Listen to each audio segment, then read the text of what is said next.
Please welcome Rabbi Larry Sernovitz.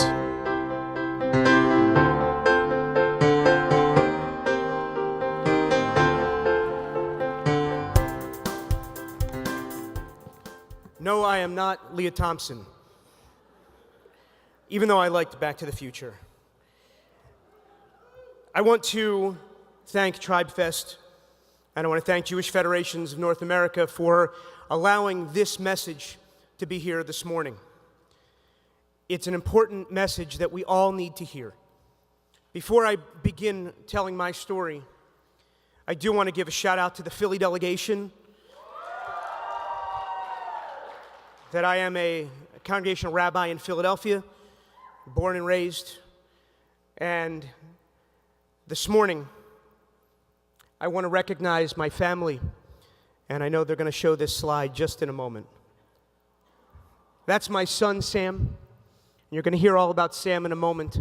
Sam and my wife, Becky, could not be here today because my wife is 37 weeks pregnant, and she's amazing. But she wasn't traveling on a plane to Vegas. The story begins when I was a rabbinic student at the Hebrew Union College in New York City. My wife and I met there. She was an undergraduate at NYU and stayed. At the time that we were married, my wife was a recruiter working for Lehman Brothers in New York City. We all know how that one ended up. And when we got married, we were very excited about the future, about the dreams and the hopes of young people getting married. And we dreamt about what the family that we would create would look like.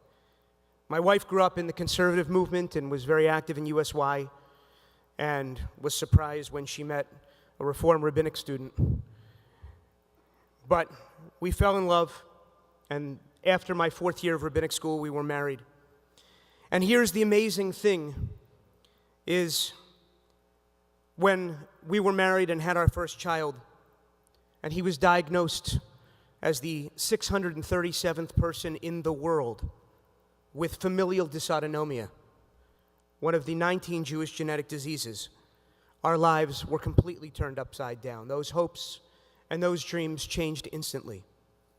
I was tested for Tay-Sachs in college and had no idea that there was anything more. Ironically, at the time, I was president of my fraternity, Alpha Epsilon Pi. That's all you got? Come on.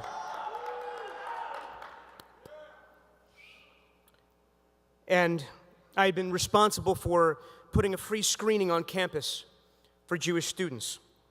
Who knew that 20 years later, another 18 Jewish genetic diseases would be discovered? That my wife Becky and I would both be carriers, and our son Sam would be affected. Both parents need to be carriers for a child to be born with the Jewish genetic disease. And even then, there's only a 25% chance that child will be affected. Since Becky wasn't a carrier of Tay-Sachs as well, we thought everything would be okay. When she became pregnant, she was screened for a panel of Jewish genetic diseases, including FD. We didn't know that she was screened for all of these, in particular when our Irish obstetrician told us about, "Are you Ashkenazic Jewish?" He looked at the kippah on my head and assumed that we were Jewish. We had gone to the practice for the Jewish obstetrician, and the Irish one told us about it. We were screened, and after meeting with the Jewish doctor, and we asked, he didn't come and tell us. We asked him, what were the results? He said everything was fine. And after my son was born, and we found out that wasn't the case, we found out he never read the results of the report and told us that everything was fine. As a young couple, we didn't know to ask for a copy of the test results. And as a result, for the first 4 months of my son's life, he was unable to suck and swallow, inhibiting his ability to get nutrition and to gain weight. He was diagnosed with a failure to thrive and suffered immensely. His pediatrician offered us that it's probably my wife's breast milk. It wasn't caloric enough. And then he continued by saying that women need to get out of the dark ages. That's why they make formula. Sam is a bright, affectionate, caring, and outgoing 3.5-year-old. He embraces each day of his life with excitement and vigor, yearning to learn something new or meet someone new that he'd never met before. In many ways, he's a typical 3.5-year-old. He loves to play with his friends, he's social, and loves to smile and laugh. He loves to read books and can be destructive, like many other kids his age. In fact, he frequently tests the law of gravity. And he has a charm that can, along with his dimples, make any of the girls in his preschool class blush. However, he has regular therapy, including occupational, physical, speech, and sensory integration therapies. He's fluctuations in blood pressure and temperature, which on any given day can be severe enough to keep him out of school. And in fact, this year's school year alone, he's been absent more days than he's been in class. A normal cold that would put a child out of commission for a few days can put Sam out of school for a week to 2 weeks because of the way his body responds. When he goes into what's known as an FD crisis, the occupational and physical therapies he receives are put on hold, and his gains are diminished. As my wife Becky often explains, every day is like a roller coaster. We never know what the day will bring. He could wake up and have an amazing day, or he could spend the day lying on the couch, sweating and retching as his nausea and fluctuations in blood pressure wreak havoc on his body. But Sam embraces every opportunity to make the best of any given situation. He gives us hope that the future will be okay. There's nothing sweeter in the world than when he looks at us, smiles, and says, "I love you, Daddy. I love you, Mommy." We're here today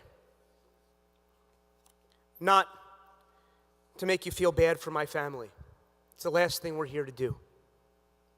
But to know that we have a purpose, we have a mission in relationship to one another to make a difference and to make sure that each and every one of you is screened for a Jewish genetic disease. It's a simple test that all of you should be able to sign up for today and get tested here. And Randy will speak a little bit more about that a little bit later.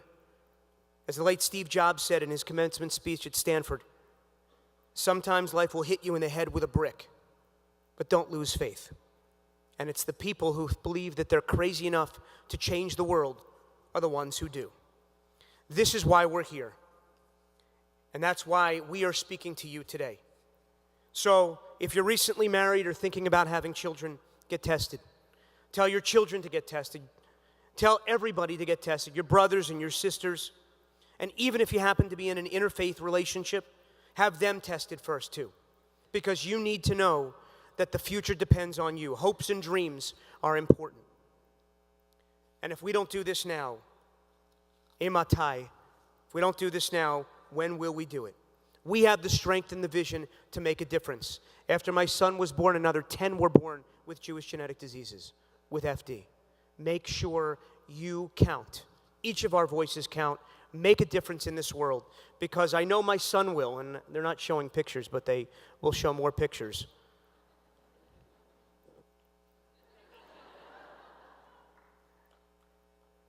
There we go. My son embraces every day. This was at a Rick Rec concert at URJ Camp Harlem in the Poconos. The time is now. Don't waste time, and make sure that you're tested and everybody else you know is tested, because the future of the Jewish community rests on each of our shoulders here today. Thank you.